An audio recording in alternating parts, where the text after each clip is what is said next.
আধরাতে যদি ঘুম ভেঙে ঝিনিটা এখনো জেগে আছে, ছাড়ো। আর তোমাকে বলেছি না এরকম নোংরা হয়ে থাকলে আমার ঘেন্না করে। এই প্রথম থিয়েটারের ওয়ার্ল্ড প্রিমিয়ার নাটক দায়বদ্ধ। জীবনটা তুমি ওকে যেভাবে দেখাতে চাও সেটাই যে জীবনের সবকিছু নয়, পারলে ওকে ভালো করে বুঝিয়ে দাও। তুমি বারবার এই কথাটা কেন বলো বলো তো? এই দায়বদ্ধর সাথেই একটা নস্টালজিয়া জড়িত আছে। হাতে লণ্ঠন করে ঠন ঠন জোনাকিরা দেয় আলো। 90 দশকে চন্দন সেনের লেখা, মেঘনাথ ভট্টাচার্য অভিনীত এই নাটকটি সারা বিশ্বজুড়ে আলোড়িত হয়েছে। আর সেই নাটকটাই আজকের প্রজন্মের জন্য আমরা উপস্থাপিত করেছি। কি ভেবেছো তোমাদের শালাকে আমি কিছু ধরতে পারি না ভেবেছো? যা খুশি তাই করে যাবে, আমি কিচ্ছু বুঝতে পারি না। মা, তুই কি সব বলছো? কে তোর বাবা? এই লরির ড্রাইভারটা?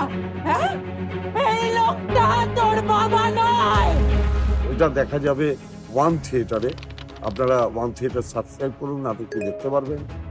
বিভিন্ন চরিত্রে আমি যেরকম আছি, আছে দেবযানী সিনহা, দেবলীনা সিনহা, পার্থ বন্দ্যোপাধ্যায়, ঋক দেব এবং গৌতম। নাটকটি দেখুন, আপনাদের ভালো লাগবে।